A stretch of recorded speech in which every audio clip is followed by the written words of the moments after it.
tá lembrado de mim? Não sei se esse gigantesco hiato fez com que você esquecesse por que você está aqui. Eu sou Fred Caldeira, correspondente aqui do Futebol Inglês.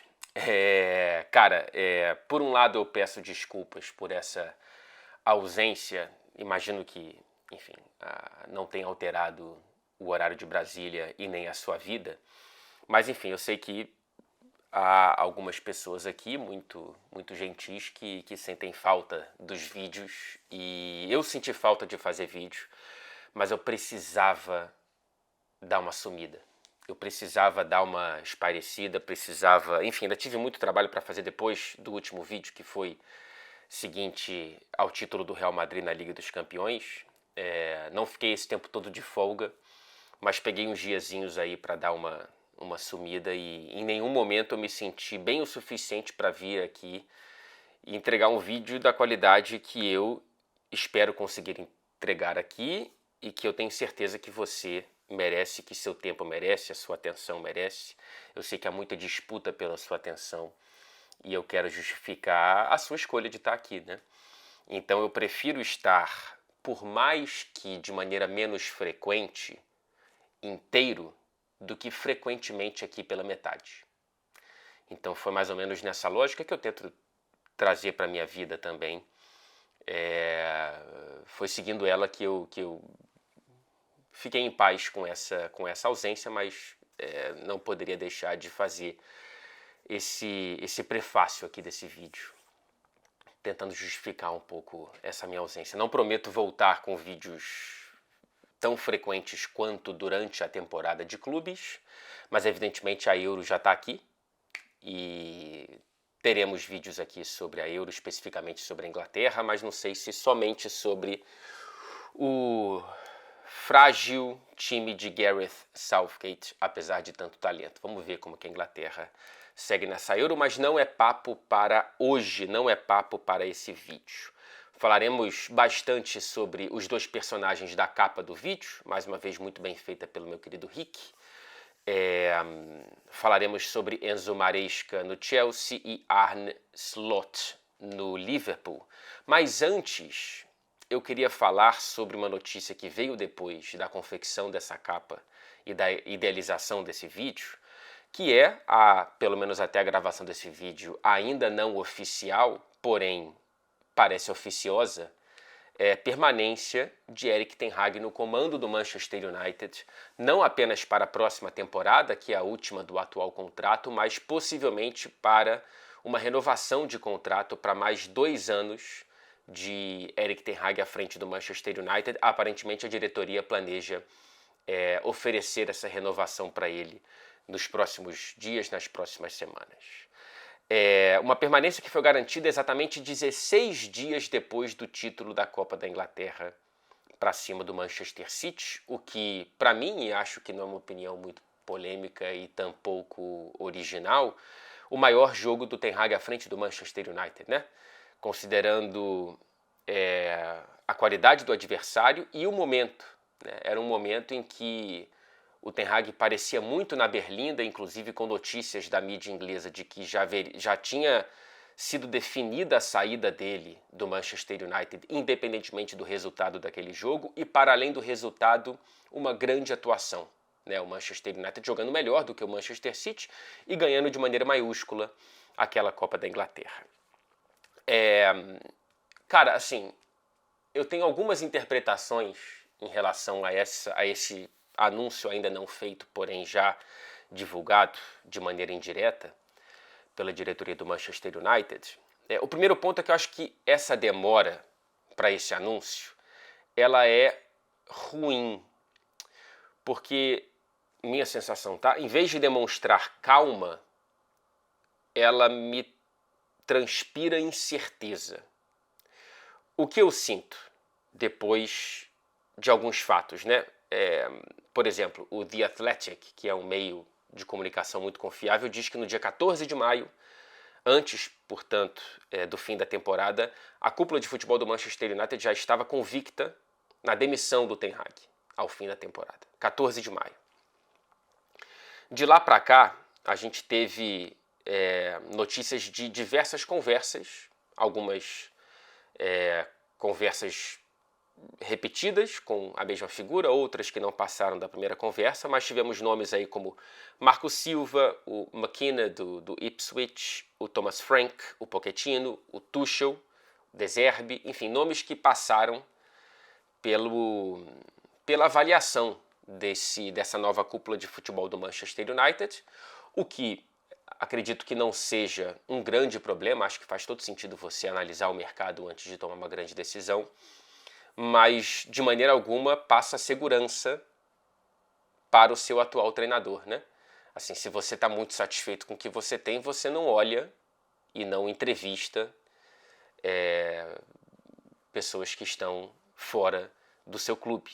Então, a minha sensação é que, em vez de ser uma decisão de crença e confiança no trabalho do Ten Hag, é muito mais cara, não tivemos tanta confiança nas pessoas com as quais a gente conversou. E mais do que isso, aí eu resgato aspas do Sir Jim Ratcliffe, né, o 01 do futebol do Manchester United, aspas de fevereiro, e ele diz o seguinte: vários treinadores passaram por aqui, e ele está falando, claro, no período pós-Ferguson, né, já agora há 11 anos. Alguns eram muito bons, mas nenhum deles foi bem sucedido ou sobreviveu por muito tempo. E você não pode culpar todos esses treinadores. A única conclusão, portanto, que você pode traçar é que o ambiente de trabalho não é bom o suficiente. Aqui, ele diz quase que de maneira direta que trocar treinador o tempo todo não faz muito sentido. E eu acho que é nessa lógica também que vai a decisão da permanência do Ten Hag e o apoio que me parece bastante majoritário da torcida do Manchester United pela permanência do Ten Hag. É claro que há uma parte crítica e eu me juntei a ela no último semestre, mais especificamente. Eu achava que era melhor para o Manchester United demitir o Ten Hag e buscar um novo nome. O que mais fazia sentido para mim era o De Zerbi, que aliás parece muito próximo de assinar com o Olympique de Marseille. Mas o De Zerbi também é um cara que coleciona muitos trabalhos em pouco tempo, são 7 clubes em 11 anos, e parece não ser um cara muito maleável de bom trato com a diretoria. Foi isso, por exemplo, que culminou na saída do Brighton. Então imagino que isso jogue contra o De Zerbi, não só nas conversas com o Manchester United, como nas conversas que ele teve com o Liverpool, com o próprio Chelsea, enfim. Então eu entendo a não opção pelo De Zerbi e, portanto, eu entendo a opção final pela permanência do Ten Hag. Apesar de não ser a decisão que eu tomaria, eu consigo entender a lógica, apesar de achar brechas nessa lógica, como eu tenho colocado aqui, né?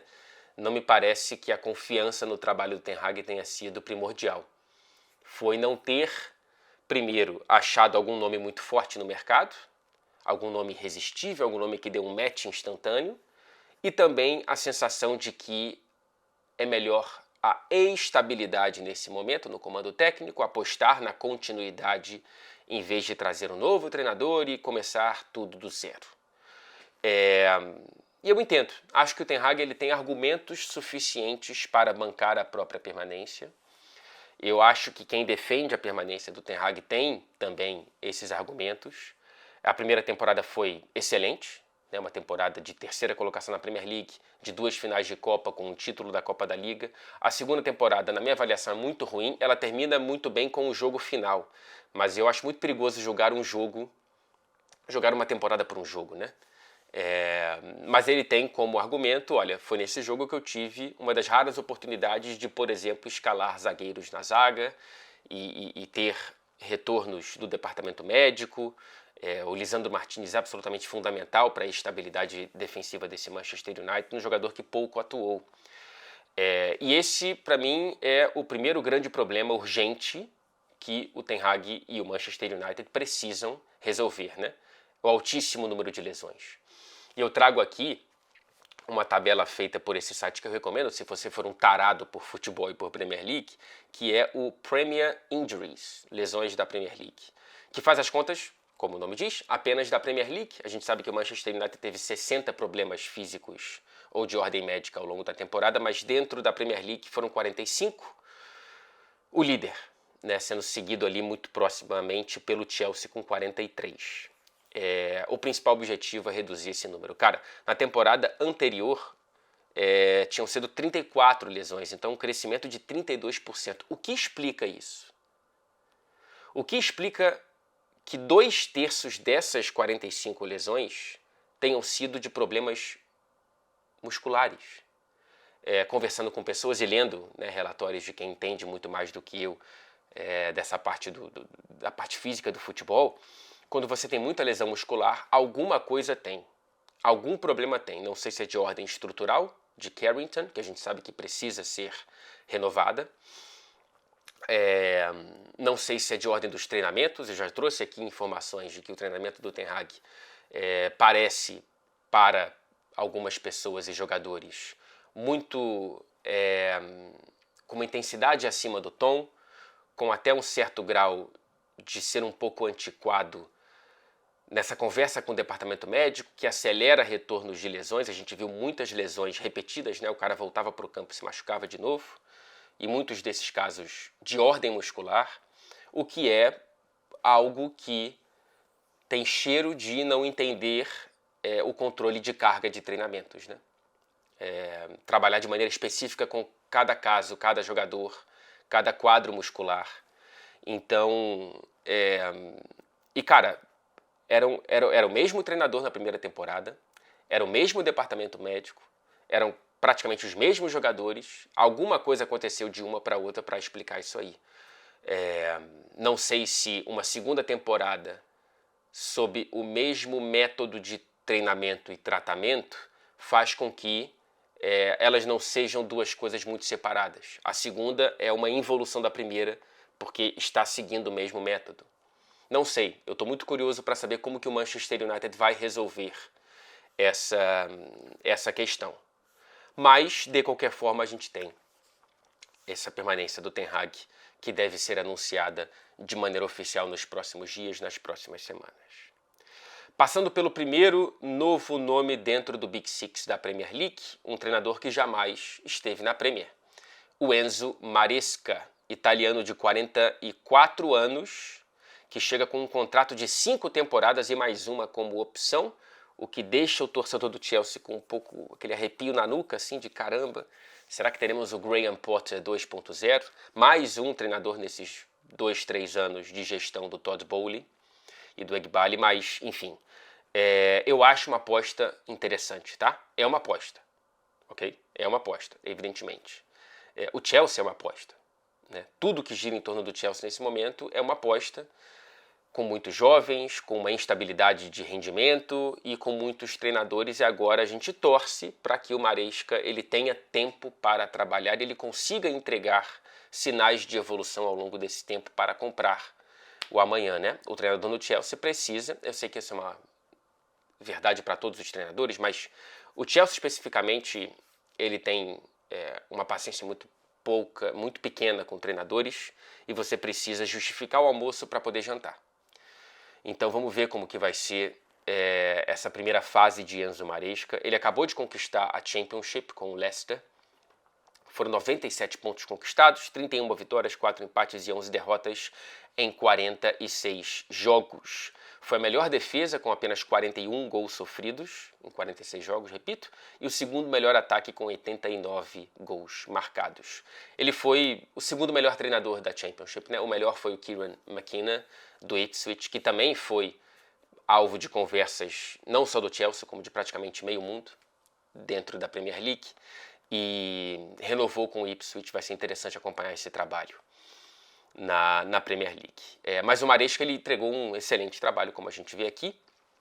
Antes do Leicester, ele foi uma temporada só no Leicester, né? Na temporada anterior ele foi auxiliar do Guardiola na campanha da tríplice coroa do Manchester City, e voltando ainda mais no tempo, a única experiência que ele tinha tido como treinador principal foi no Parma, e durou apenas 6 meses, 14 jogos, 4 vitórias e uma demissão em 2021 na segunda divisão italiana.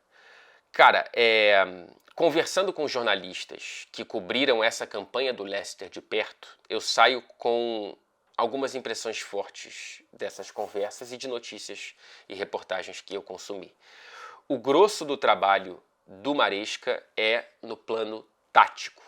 É um cara que ele aposta muito em sessões longas de vídeos, não só para instruir dentro de campo, mas para depois mostrar o resultado das instruções, do segmento ou do não segmento dos jogadores a essas instruções. É algo muito frequente, algo que dura, pelo que eu li, 50 minutos, 1 hora, quase que todo dia.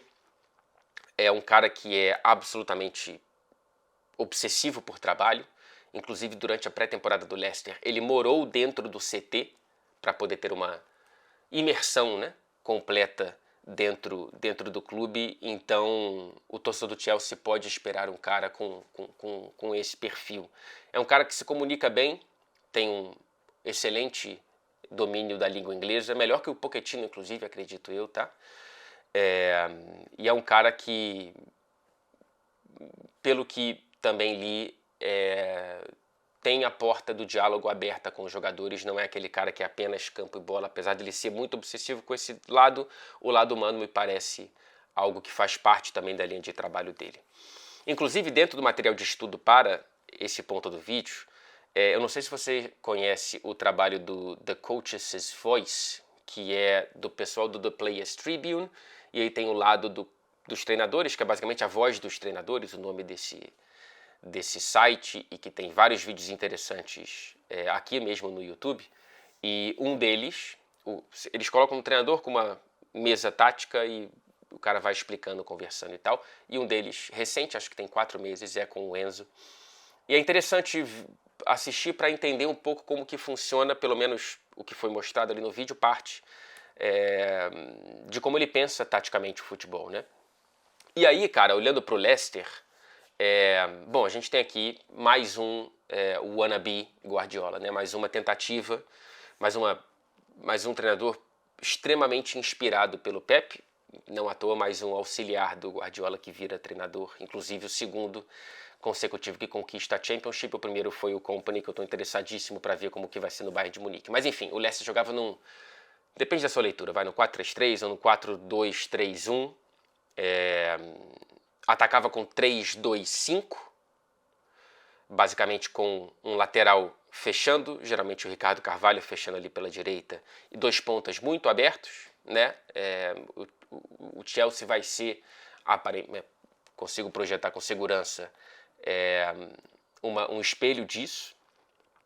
2 pontas muito abertos e aquele lateral fechado pelo meio, para ao mesmo tempo você criar superioridade numérica com a bola e, quando você perder a bola, ter uma transição defensiva mais estável. Você defende com 5 em vez de defender apenas com 3 ou com 4. Ele disse nesse vídeo coisas interessantes que eu acho que vale a pena você buscar. Se você tiver algum domínio da língua inglesa, vale a pena, mas eu já estou trazendo aqui, acho que o grosso é o que mais me chamou a atenção. É a saída de bola muito lá atrás, dentro da própria área, utilizando muito o goleiro, o que pode dar uma sobrevida ao Sanchez, o que eu não sei se é uma boa ou uma má notícia para o torcedor do Chelsea. Eu gostei muito do Petkovic, mas enfim, o Sanchez pode ser o 0-1 por conta de uma habilidade maior com os pés. Um outro ponto interessante que eu li sobre o Maresca é que ele gosta muito de xadrez, inclusive teve muitas aulas de xadrez quando parou de jogar bola e estava começando a se formar como treinador. E tem umas aspas muito boas que ele fala algo que me fez pensar. Ele fala, cara, o xadrez te ensina a controlar a empolgação inicial quando você vê algo positivo no jogo, e também te treina para pensar de maneira objetiva quando você se vê em perigo. Então, basicamente, ser muito racional, né? Você não se animar de maneira exagerada quando você está bem e também não entrar em desespero quando você está mal. A gente já viu tentativas de novos Guardiolas darem certo, o Arteta já deu certo. Já vimos tentativas de novos Guardiola não darem muito certo, várias. tem aquela frase maravilhosa do Mário Marra, né? O querido e excelente Mário Marra, dizendo que não é porque você dorme 10 anos na garagem que você vira um carro, então não é porque você for auxiliar do Guardiola que você será um novo Guardiola, mas a gente já tem um material bastante interessante dessa temporada do Leicester na Championship.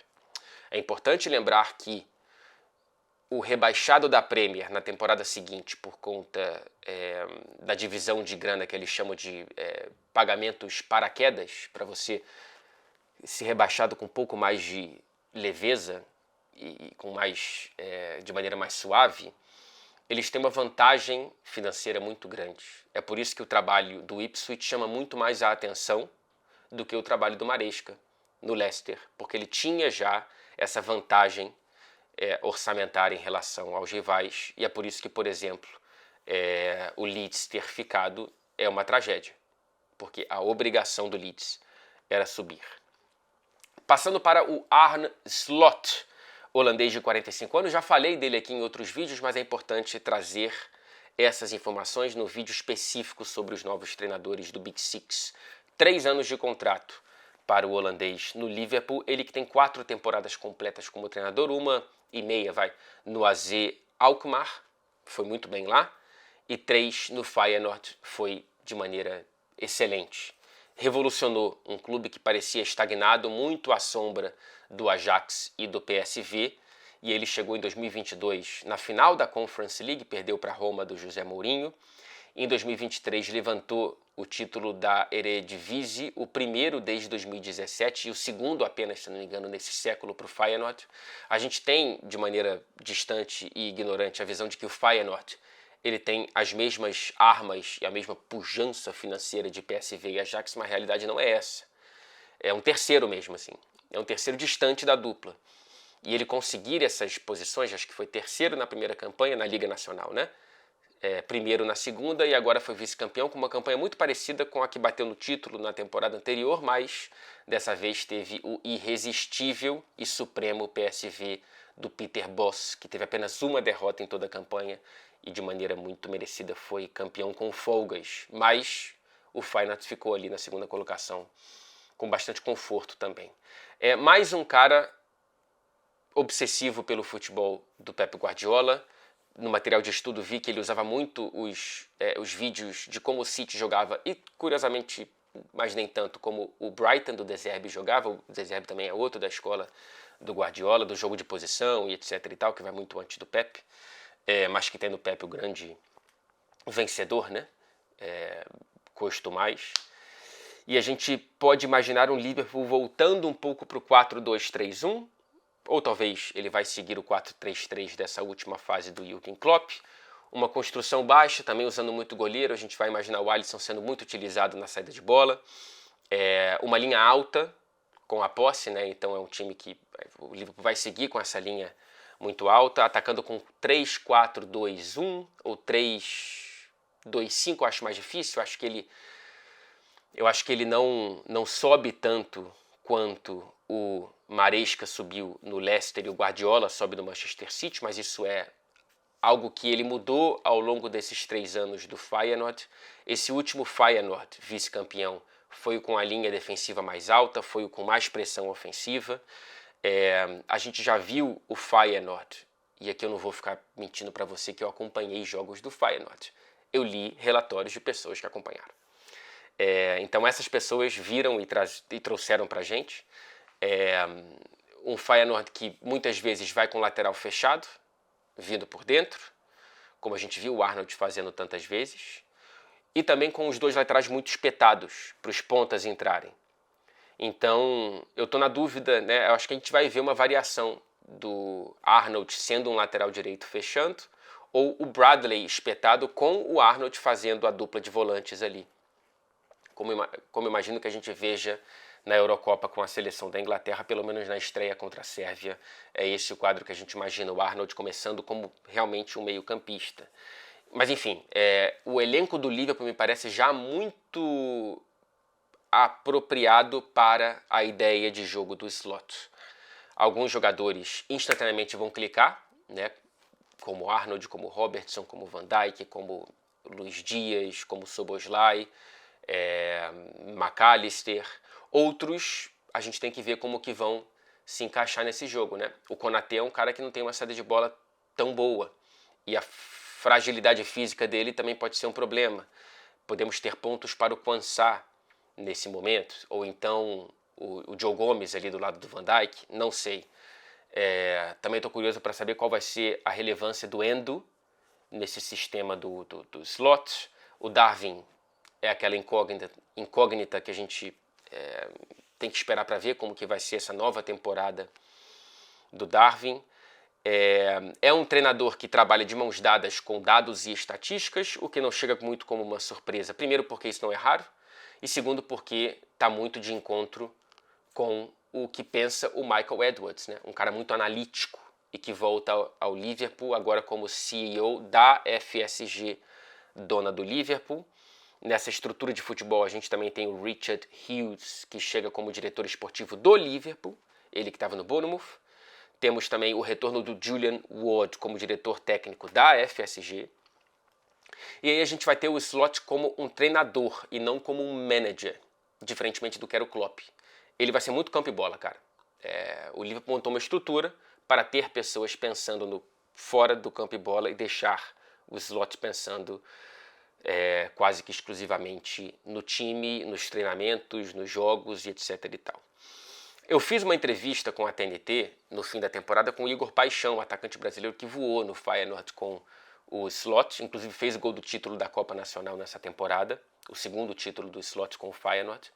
E ele disse basicamente que o Slot é um cara que tem uma liderança muito grande no time e no clube, é muito inteligente, honesto e trabalhador, e todos no clube, enfim, se apaixonaram pelo trabalho do Slot, que parece ser um cara que tem uma personalidade muito forte também, no bom sentido, assim. Acho que ele é um cara que vai dar entrevistas interessantes, difícil serem tão interessantes quanto as de Jürgen Klopp, mas essa comparação, apesar de ser uma sombra imediata, só vai atrapalhar o trabalho do Slot. Estou muito curioso para saber como que essa sucessão será feita.